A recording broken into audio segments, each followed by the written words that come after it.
ꯑꯈꯟꯅꯕ ꯄꯥꯎ ꯈꯔ ꯄꯥꯖꯔꯤ꯫ ꯐꯥꯖꯤꯟꯗꯨꯅ ꯊꯝꯂꯨꯕ ꯀꯨꯀꯤ 14 ꯊꯥꯗꯣꯔꯛꯂꯦ꯫ ꯅꯥꯒꯥ 6ꯀꯤꯗꯤ ꯃꯐꯝ ꯈꯪꯗ꯭ꯔꯤ꯫ ꯊꯤꯕ ꯈꯪꯗ꯭ꯔꯤꯕ ꯅꯥꯒꯥ 6 ꯐꯪꯍꯟꯒꯅꯤ ꯍꯥꯏꯕꯗꯒꯤ ꯀꯨꯀꯤ 14 ꯊꯥꯗꯣꯛꯈꯤꯕꯅꯤ꯫ UNC ꯑꯋꯥꯡ ꯅꯣꯡꯄꯣꯛꯀꯤ ꯍꯥꯏꯋꯦꯁꯤꯡꯒꯤ ꯃꯇꯥꯡꯗ ꯔꯤꯚꯤꯌꯨ ꯇꯧꯈ꯭ꯔꯦ꯫ CMꯅ ꯆꯤꯡꯒꯤ ꯗꯤꯁꯇ꯭ꯔꯤꯛꯁꯤꯡꯒꯤꯗꯃꯛ ꯃꯣꯕꯥꯏꯜ ꯃꯦꯗꯤꯀꯦꯜ ꯌꯨꯅꯤꯠ 12 ꯂꯝ ꯊꯥꯈ꯭ꯔꯦ꯫ ꯃꯤꯆꯝ ꯐꯥꯔꯒ ꯍꯜꯂꯛꯄꯗ ꯂꯩꯉꯥꯛꯅ ꯇꯨꯃꯤꯟꯅ ꯌꯦꯡꯂꯒ ꯂꯩꯔꯤꯕ ꯀꯔꯤꯒꯤꯅꯣ? NP-CM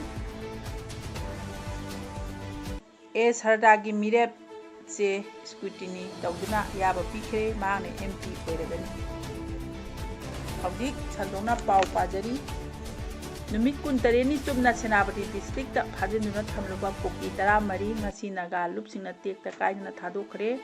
ꯍꯧꯈꯤꯕ ꯃꯦ 16ꯗ ꯀꯥꯡꯄꯣꯛꯄꯤ ꯗꯤꯁꯇ꯭ꯔꯤꯛꯇ ꯀꯨꯀꯤꯁꯤꯡꯅ ꯅꯥꯒꯥ 10 ꯐꯥꯖꯤꯟꯈꯤꯕꯗ ꯄ꯭ꯔꯦꯁꯔ ꯄꯤꯕ ꯃꯑꯣꯡꯗ ꯅꯥꯒꯥꯁꯤꯡ ꯑꯗꯨꯕꯨ ꯊꯥꯗꯣꯛꯍꯟꯅꯕ ꯀꯨꯀꯤꯁꯤꯡ ꯑꯗꯨ ꯐꯥꯖꯤꯟꯈꯤꯕꯅꯤ꯫ ꯅꯥꯒꯥ 10 ꯐꯥꯖꯤꯟꯈꯤꯕꯒꯤ ꯃꯅꯨꯡꯗ ꯅꯨꯄꯤ ꯑꯃꯁꯨꯡ ꯑꯉꯥꯡ ꯌꯥꯎꯅ ꯅꯥꯒꯥ 14 ꯃꯦ 35ꯗ ꯊꯥꯗꯣꯔꯛꯈꯤ꯫ ꯑꯗꯨꯒ ꯋꯥꯠꯍꯧꯔꯤꯕ ꯅꯥꯒꯥ 6ꯇꯤ ꯉꯁꯤ ꯐꯥꯎꯕ ꯃꯔꯤ ꯃꯈꯣꯡ ꯈꯪꯗꯅ ꯂꯩꯔꯤ꯫ ꯐꯥꯖꯤꯟꯗꯨꯅ ꯊꯝꯂꯨꯔꯕ ꯀꯨꯀꯤ 14 ꯉꯁꯤ ꯅꯨꯡꯊꯤꯜ ꯌꯨꯅꯥꯏꯇꯦꯗ ꯅꯥꯒꯥ ꯀꯥꯎꯟꯁꯤꯜ UNC ꯑꯃꯁꯨꯡ ꯁꯦꯅꯥꯄꯇꯤꯒꯤ TSOꯁꯤꯡ ꯌꯥꯎꯅ ꯅꯥꯒꯥ ꯂꯨꯆꯤꯡꯕꯁꯤꯡꯅ ꯗꯤꯁꯇ꯭ꯔꯤꯛ ꯑꯦꯗꯃꯤꯅꯤꯁꯇ꯭ꯔꯦꯁꯟ ꯁꯦꯅꯥꯄꯇꯤꯗ ꯈꯨꯠꯁꯤꯟꯅꯔꯛꯈꯤꯕꯒ ꯂꯣꯏꯅꯅ ꯐꯥꯖꯤꯜꯂꯨꯕꯁꯤꯡ ꯑꯗꯨ ꯃꯁꯥ ꯃꯁꯥꯒꯤ ꯃꯌꯨꯝꯗ ꯌꯧꯍꯟꯈ꯭ꯔꯦ꯫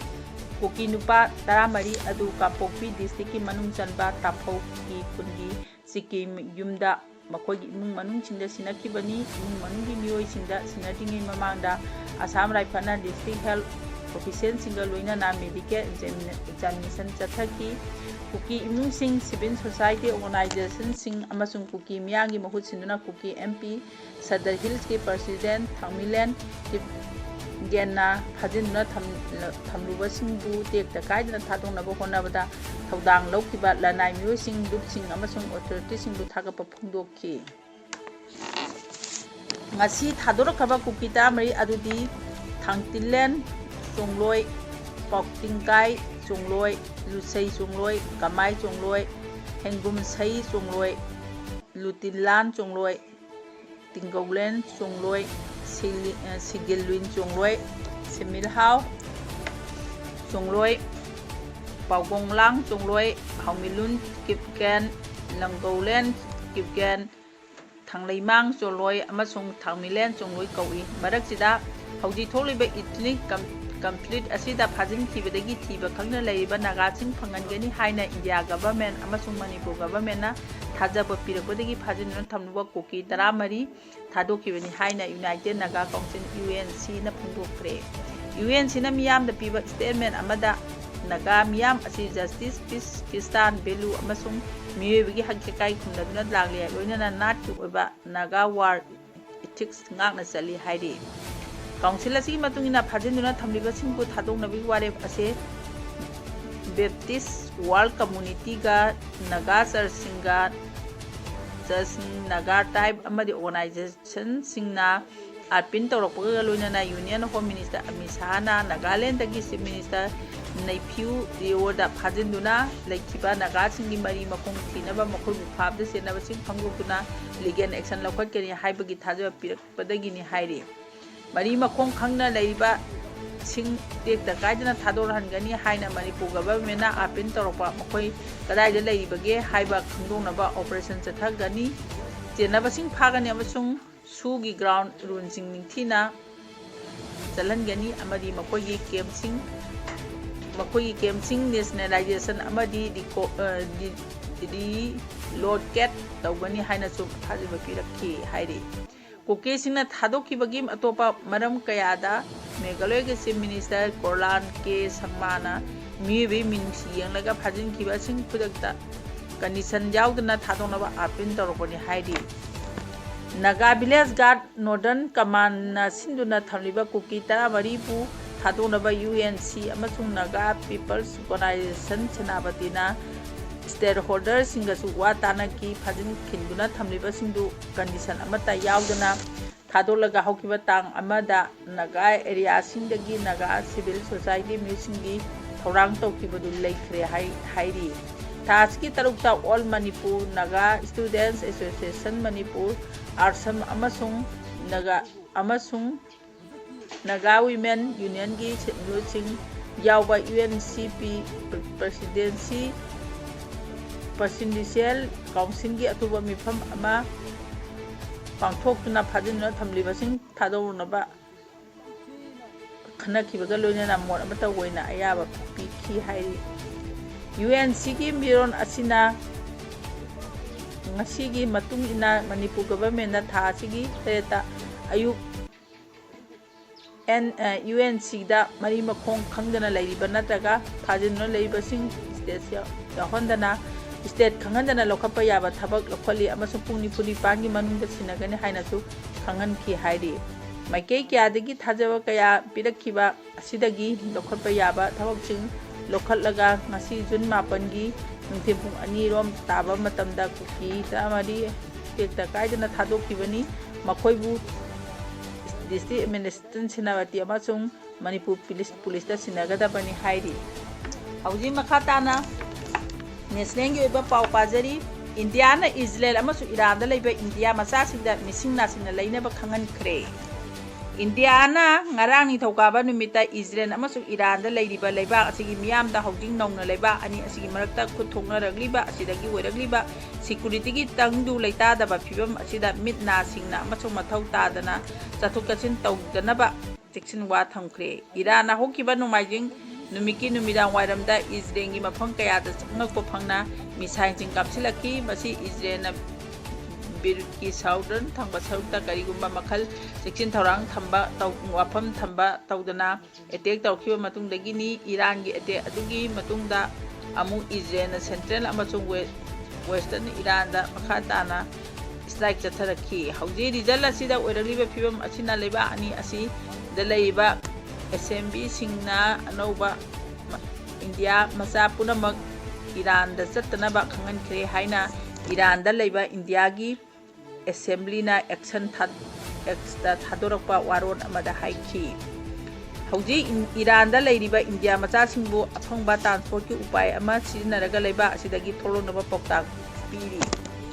tel Abita leiba Indiana Assembly da India macha sing da hakthena na Israel authority sing amasung home front commander piba safety guidelines sing adu janna kanglon sing adu ngangna chanaba khangali hauji region asina oiraliba security singi uloiba India macha sing angamba thakta sectionna nainaba amasung matam punamakta misi minasing masasing angamba thakta sectionna lainaba amasung matam punamakta mising nasina lainaba khangal li haiki Israel da leiriba India masasina hauji makhoina changjapom logduna leiriba mafamsing aduda adumak lengduna lainaba amasung khwaidagi nakpa manang nakpa saphagadaba mafamda lainaba khangali makhatana notice tholakti phawbadi India masasina kanadabada koichattanaba khangalagli citizen singna local news official announcement amasung emergency act singda sang naina tanaba su khangali haiki hauji makhatana international gi oiba pau pajari Iran amasung Israel gi marakta nahauna na khuthongna bada Iranian lami ani sire tha ani rongi mamangda United States amasung Iran gi marakta ceasefire gi yanaba purkhraba matungda ahamba oina Israel amasung Iran gi marakta project Stein kapsinduna attack tawna khre khuthongna badula yamna makha sangthabadi oikidre adubu thawto adu Iranian forces ki maru eba member ani khakti hat khre hairi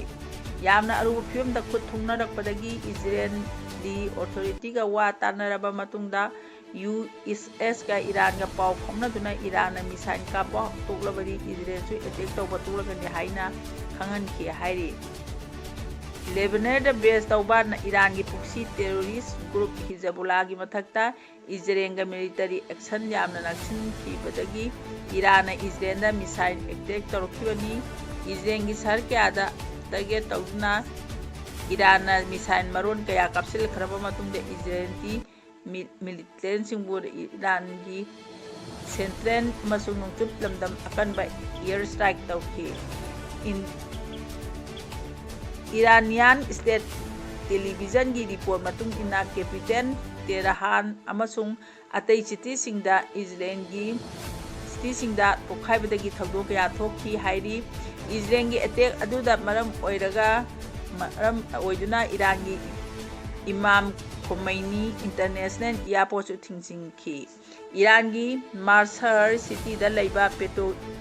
ꯄꯦꯇ꯭ꯔꯣꯀꯦꯃꯤꯀꯦꯜ factory ꯑꯃꯁꯨꯡ ꯏꯖꯔꯦꯜꯗ year strike ꯇꯧꯈꯤ ꯍꯥꯏꯅ ꯏꯔꯥꯟꯒꯤ semi official ꯑꯣꯏꯕ ꯐꯥꯁ news agency ꯑꯃꯁꯨꯡ ꯃꯦꯍꯔ news ꯑꯦꯖꯦꯟꯁꯤꯁꯤꯡꯅ report ꯇꯧꯈꯤ꯫ ꯃꯈꯣꯏꯅ ꯀꯌꯥꯝ ꯊꯤꯅ ꯃꯥꯡ ꯇꯥꯛꯄꯒꯤ ꯃꯇꯥꯡꯗꯗꯤ ꯑꯀꯨꯞꯄ ꯃꯔꯣꯜ ꯐꯣꯡꯗꯣꯛꯈꯤꯗꯦ꯫ ꯏꯖꯔꯦꯜꯒꯤ ꯃꯤꯂꯤꯇꯔꯤꯒꯤ ꯑꯣꯏꯅꯗꯤ ꯃꯈꯣꯏꯅ ꯇꯥꯔꯒꯦꯠ ꯇꯧꯈꯤꯕ ꯃꯐꯝꯗꯨꯕꯨ ꯕꯦꯂꯦꯁꯇꯤꯛ ꯃꯤꯁꯥꯏꯜ ꯁꯥꯅꯕꯒꯤ ꯃꯆꯥꯛ ꯄꯨꯊꯣꯛꯄ ꯃꯐꯝꯁꯤꯡꯅꯤ ꯍꯥꯏꯔꯤ꯫ ꯏꯖꯔꯦꯂꯤ ꯖꯦꯟꯁꯤꯡꯅ ꯑꯦꯇꯦꯛꯇ ꯀꯥꯞꯄ ꯃꯤꯁꯥꯏꯜ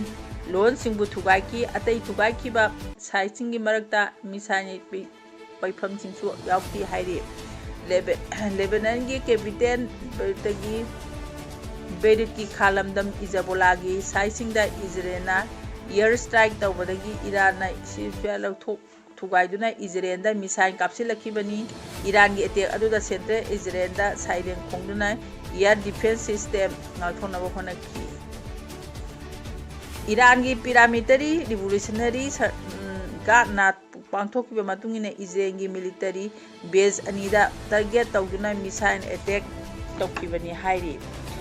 ꯌꯦꯃꯦꯟꯗ ꯕꯦꯖ ꯇꯧꯕ ꯏꯔꯥꯟꯒꯤ ꯄꯣꯛꯁꯤ ꯇꯦꯔꯣꯔꯤꯁ ꯒ꯭ꯔꯨꯞ ꯍꯨꯊꯤꯟꯁꯨ ꯏꯖꯔꯦꯜꯗ ꯃꯤꯁꯥꯏꯜ ꯑꯃ ꯀꯥꯞꯁꯤꯟꯈꯤ꯫ ꯃꯈꯣꯏꯅ ꯔꯦꯗ ꯁꯤꯗ ꯏꯖꯔꯦꯜꯒ ꯃꯔꯤ ꯂꯩꯅꯕ ꯖꯍꯥꯖꯁꯤꯡ ꯑꯃꯨꯛ ꯍꯟꯅ ꯑꯦꯇꯦꯛ ꯇꯧꯕ ꯍꯧꯔꯒꯅꯤ ꯍꯥꯏꯅꯁꯨ ꯂꯥꯎꯊꯣꯛꯈꯤ꯫